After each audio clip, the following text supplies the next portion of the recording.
Ito out of the ano lang, out of nowhere lang bigla akong naalala bigla, no. So puntahan natin yung Facebook ni ano, ni Robin Padilla. Tingnan niyo to.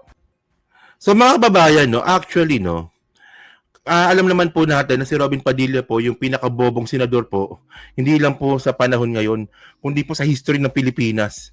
Honestly talaga, no, marami po naging bobong senador sa totoo lang. 'Di ba? Tulad nga po nila Nikki Cosseteng, 'di ba? Nila Tessie Aquino Oreta, di ba? Pero si ano po, si Robin ibang level po ito. Oo. So ito nakita ko itong post niya na to sa Facebook. Ano yun natin share natin. Parang bata, no? Alam mo, ang tawag nga natin dito, napaka-unbecoming ni Robin Padilla bilang senador. So ito yung Facebook nga po ni Robin. Okay. So ngayon, tinangay natin itong mga pinagpo-post niya, no? Kahapon ko nakita to eh. Okay. Parang hindi siya senador kung magsalita dito. So sabi niya dito, hindi, kasi ano eh, bukod sa kulto nga siya ni Digong, ano pa, napaka-illogical. O tingnan ninyo ito. Ito post niya to kahapon. Alas 12 ng madaling araw ata to. O, tama nga, sabi dito. So tingnan niyo sabi ni Robin dito, no? Nais nyo ba na masakripisyo ang buhay ng dating Pangulo at magkahiwa-hiwalay na ang bansa? 'Di ba? Hindi pa kayo natuto sa mga aral ng kasaysayan 39 years ng people power na walang dinalang pag-asenso kundi politikang minana ninyo. Okay? So, actually, anong kinalaman ng EDSA people power sa pagkaka-aresto ni Digong dun po sa Dahig? Hindi ko po talaga makuha yung point eh. 'Di ba? Basta lang po talaga may singit lang po talaga ni Robin yung people power sa nangyayari nga po kay Digong. Tingnan niyo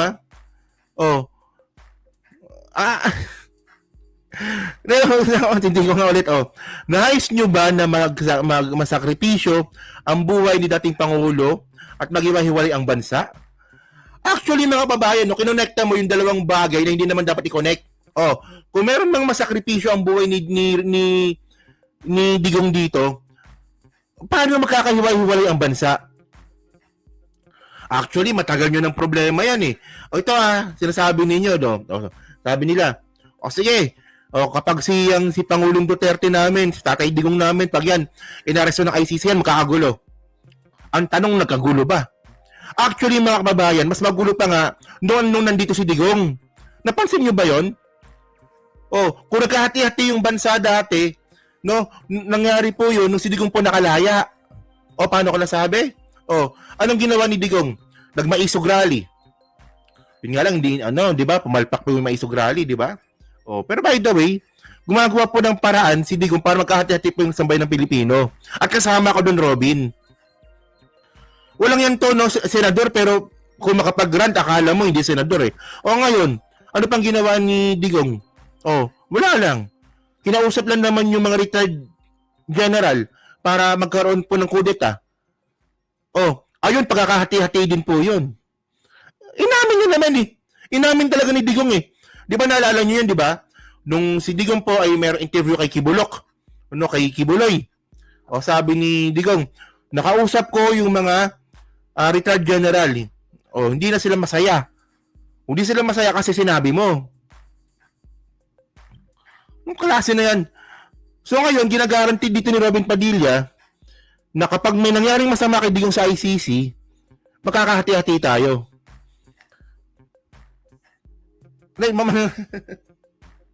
In the first place, mga kababayan, dapat po kasi intindihin ni Robin kung bakit po nandun si Digong sa ICC. Kung bakit andun siya sa Dahig. Dapat yun ang una niyan dapat inaalam. Malamang alam niya yan, tangalan talaga siya, hindi niya lang talaga naintindihan. Ayaw niya maintindihan. Sabi niya pa dito, continue natin magkakaiwa-hiwalay na ang bansa, hindi pa kayo natuto sa mga aral ng kasaysayan, 39 years ng people power na walang dinalang pag-asenso kundi politikang minana ninyo. Well, ako naniniwala naman po ako na ano ba? Hindi ko makuha yung connection. 39 years na people power sa yung people power 1987. So, 86, no? 1986. Hindi ko malaman kung anong connection nun kay Digong eh. Kasi ang alam ko nun, mga kababayan, no? Ito may own opinion lang naman to, no? in my own opinion, mga kababayan, yung nangyari po noong 1986, alam ko naman po, no, na sobrang masalimuot po talaga yon. Di ba? Napatalsik po si dating Ferdinand Marcos Sr. sa pamamagitan po ng people power. Oh. So may nagsasabi na maganda, may nagsasabi po na hindi maganda, ang naging resulta nga po nun. Pero anong kinalaman nun sa pagpaparesto kay Digong? Una sa lahat, wala pong presidenteng pinakulong nung panahon nga po na yon. Wala pong international court nung panahon na yon na kinulong ang isang presidente ng Pilipinas. Wala namang ganun eh.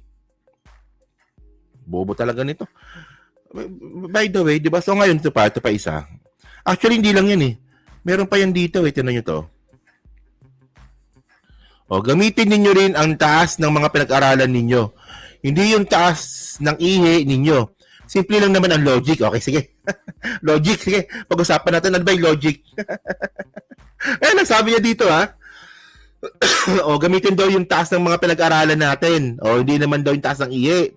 So, simple lang naman yung logic. O, sige, ano ba yung logic? O, sige. Kapag may nangyaring hindi maganda kay Tatay Digong sa ICC, sa tingin nyo ba hindi ito magdudulot ng kaguluhan sa Pilipinas? So, ngayon, ang ibig sabihin nito, ginagamit na naman po nila yung appeal to the emotions na ay, si Digong payatot na, si Digong kawawa na, si Digong hindi na uminom ng gamot. Diyos ko. O ngayon, anong logic doon? O, kapag may nangyari pong hindi maganda kay Digong sa ICC, well, ibig sabihin nun, oras niya na.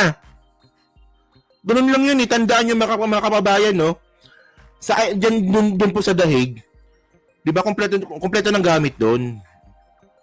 Di ba, may swimming pool, di ba, may TV din eh, o di ba? O, may reclamation area, di ba, merong pang-exercise, may mga nurse, may mga doktor. O, ngayon, kung sinasadya ni Digong na magpapayat doon, problema niya na yun. Diyos ko. So parang pinapalabas dito ni Robin, pauwiin nyo na si Digong. Kasi magkakagulo pag hindi nyo pinauwi. O sa tingin ko mas malalong magkakagulo kapag si Digong pinauwi ninyo. Kasi in the first place, mga kababayan, di ba, matanda lang yung tao, pero nakakapagsalita pa yan. Nakakapag-impluwensya pa yan. Bugok talaga tong si Robin eh. Bugok talaga to eh, no? Hindi, ang point dito, harapin niya yung kaso niya doon. Di ba yan ang gusto ninyo? Di ba? Di ba ang point ko, no? Di ba ayan ang gusto ng mga, ayan ang gusto ni Digong, di ba? Naalala niyo nung merong hearing sa Congress?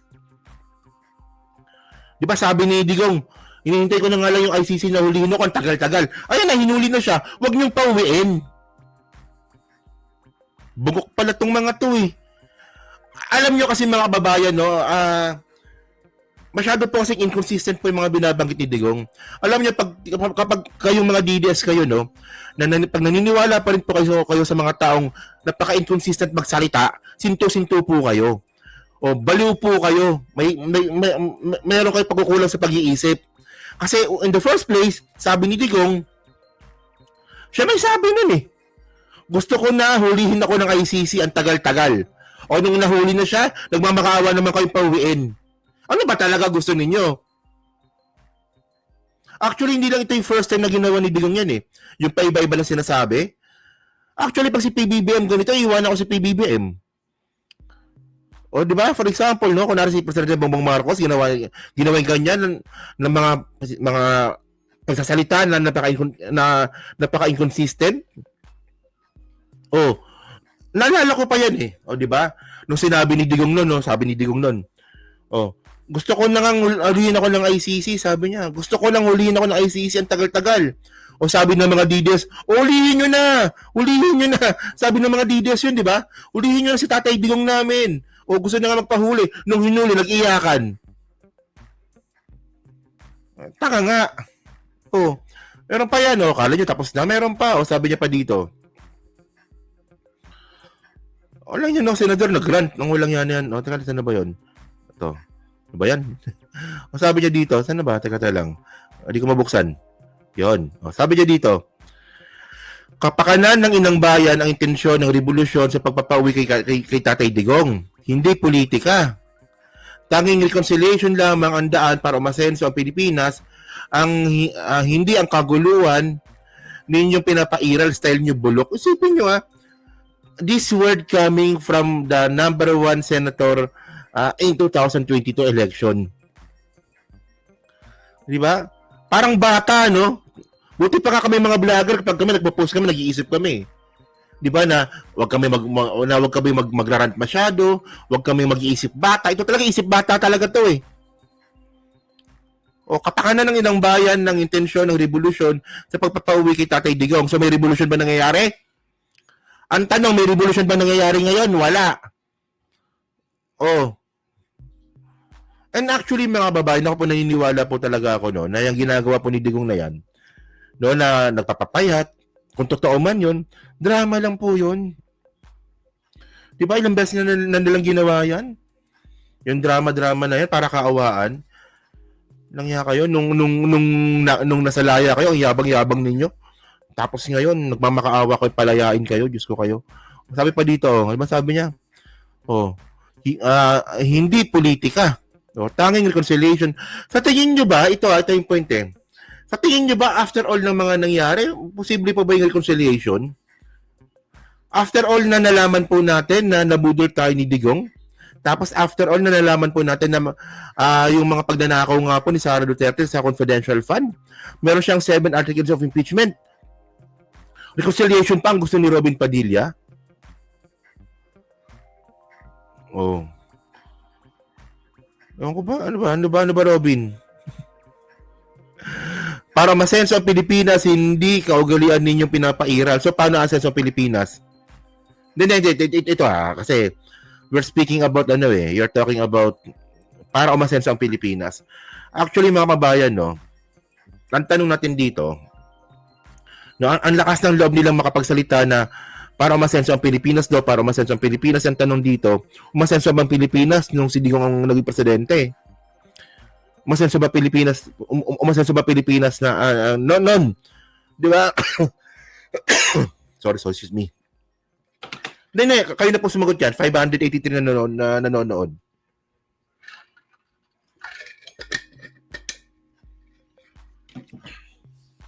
Kasi alam niyo mga kababayan, itong mga Duterte fanatics, kung mapagsalita sila, akala mo napakalinis ni Digong.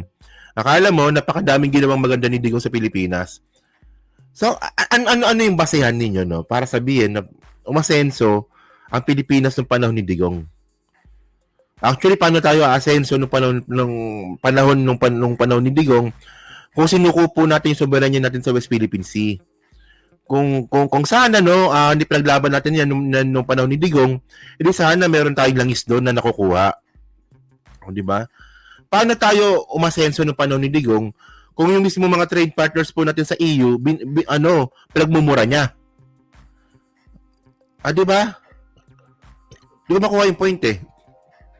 Paano tayo umasenso nung panahon ni Digong kung yung mismong budget para po sa bakuna sa kalusugan ng mga Pilipino nung pandemic, kinurakot ng para mali. And by the way ngayon, ang pinakamalupit dito mga kababayan, no, base po sa investigasyon nga po ni Secretary Boying Rimulya, na yung nangyaring patayan sa war on drugs is same personalities din pala yung kasabwat dun po sa patayan ng Isabong. So, by the way, tinan natin, no, kung saan yan, so kayo po, no, nung masabi nyo nga po dito sa pagrarant nga po ni Robin Padilla, no, hindi kayo ba? Sa tingin nyo ba? Ano ba to? Ito ba gawain ng isang senador? Yung ganyang klase mga salita? Di ba? Dapat kung isang senador, dapat hindi ganito. Di ba?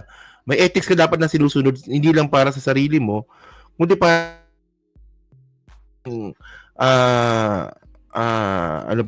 tamang information, tamang statement sa sambayan ng Pilipino. Ano yan, makakagulo. Pag may nangyari masama kay Digong, makakagulo. Na in the first place naman, kasalanan naman ni Digong kung bakit siya nandun. Parang no? Ayun ko ba? Parang may naalala tuloy ako. So hello po, Kuchupayang hello po. No? Yan, so kayo po ano po masabi nyo nga po dito. Yan, nadaanan ko lang po yan. So ito yung pinaka mga topic natin ngayon, no? Pag-usapan natin to. Okay. So, wait lang. 600 tayo ngayon, ha? Palike naman po ng video natin ngayon, no? So, wait lang. Buksan natin itong mga slide natin. Okay. So, bati muna tayo, no? So, hello po. Nandiyan po ba si Nandiyan po. Hello po kay Shoni Pineda. No, ang galing ni Bato, kaya ligtas na siya. Magaling saan? Magaling magtago? Context nga dyan sa comment na yan. Masasabi ko, people initiative na amyendahan ng Constitution, tanggalin ang Senate, no? So, ginawa na po ni Martin yun, pero hindi naman, may humarang talaga eh. Hello po kay Heidi AC, kay Lori Capili, kay Sotero ko, hello po. Kay Buntilaw, hello po. Palike naman, no? 600 tayo ngayon, ha?